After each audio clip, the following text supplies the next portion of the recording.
Yesterday was officially the 81st game of the 2024 Mariners season, and I'm going to give the division leading Mariners, who are currently at 45 and 36, with a 69.2% chance to make the postseason and a 1.6% chance to win the World Series. A grade of C, because honestly, they're not doing very well. They lead the league in strikeouts, have the seventh fewest runs, hilariously beat Miami 9-0, and then lose to Miami 4-6, lose to Florida, lose to Tampa Bay 3-4. Currently, season rank is 45 and 36. Been in first for 65 days this season, with the biggest lead of 10 games on June 18th. Furthest behind was 2.5 games. Most games over 500 was 13 on June 18th.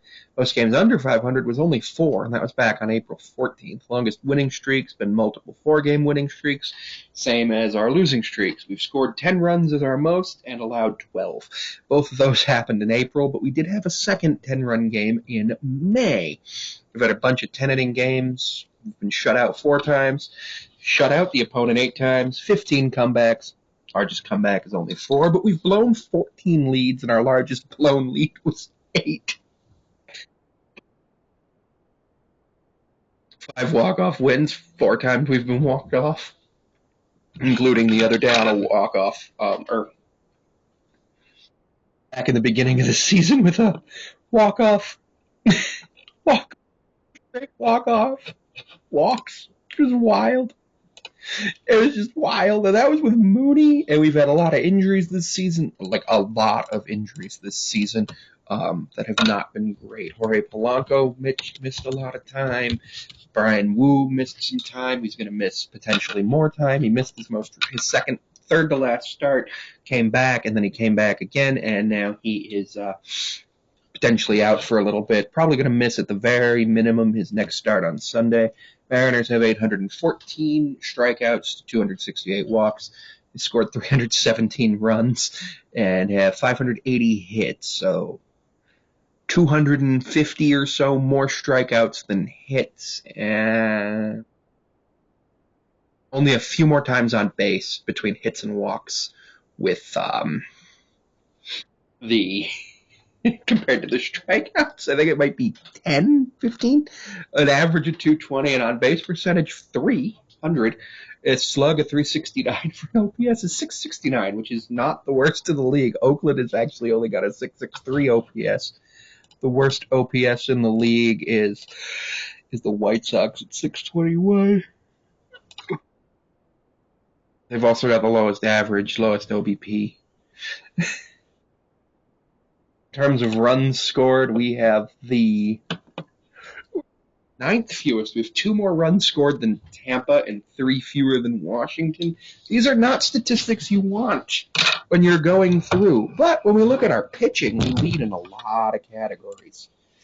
In terms of pitching wins, we obviously don't win. In terms of pitching losses, we obviously don't lead, and we're not the fewest either. That's Cleveland, Philly, and New York. Cleveland and Philly with 26.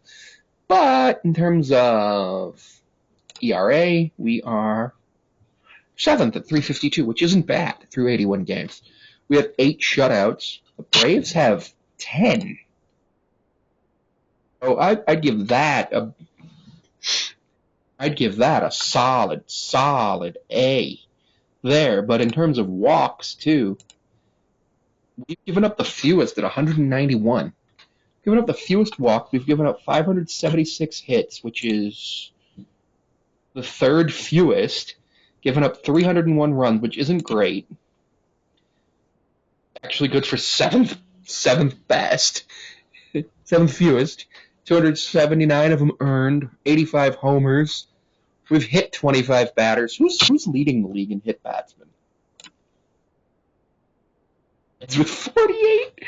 And in terms of strikeouts, the Mariners are 11th with 678. So I give the pitching all around an A. It's just that they have to be perfect because of the offense. It's not great. It's just not great. Now I'm going to go through the team. Players are Logan Gilbert with 2.3 WAR and Cal Raleigh with 1.7. Cal's 1.7 WAR comes on the strength of his home runs and his defense as he's batting 200. 201 now. He's batting 201, which isn't great. I'll give him a B. Ty France came back from injury a little early, and he's got one hit since coming back. It's not great. Brian Wu, who's only made 7 starts, has 1.3 WAR. Julio has 1.4. Excuse me. I'm not 100% sure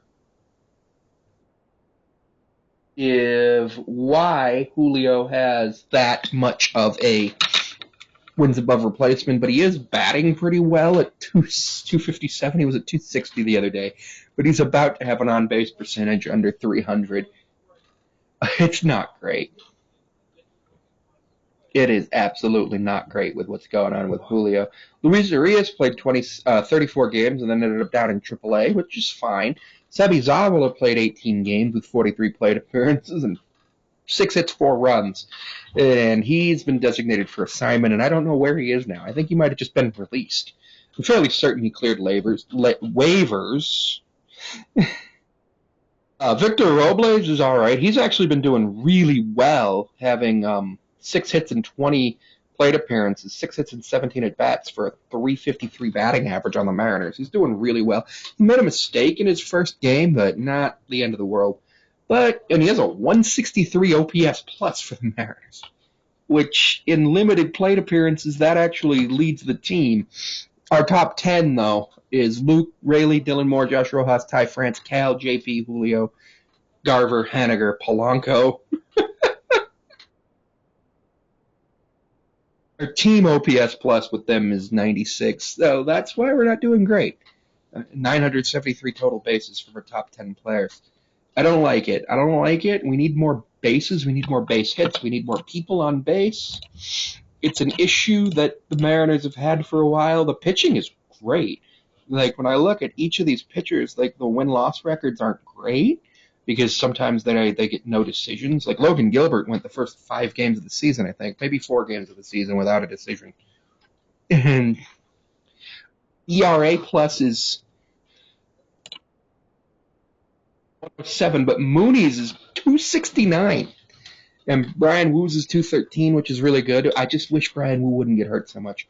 Logan Gilbert's got a 138. Bryce Miller and Emerson Hancock are the top 10 pitchers on the team, with the lowest, with Bryce having a 96, which is really good, only 4 below league average, and Emerson Hancock having a 79.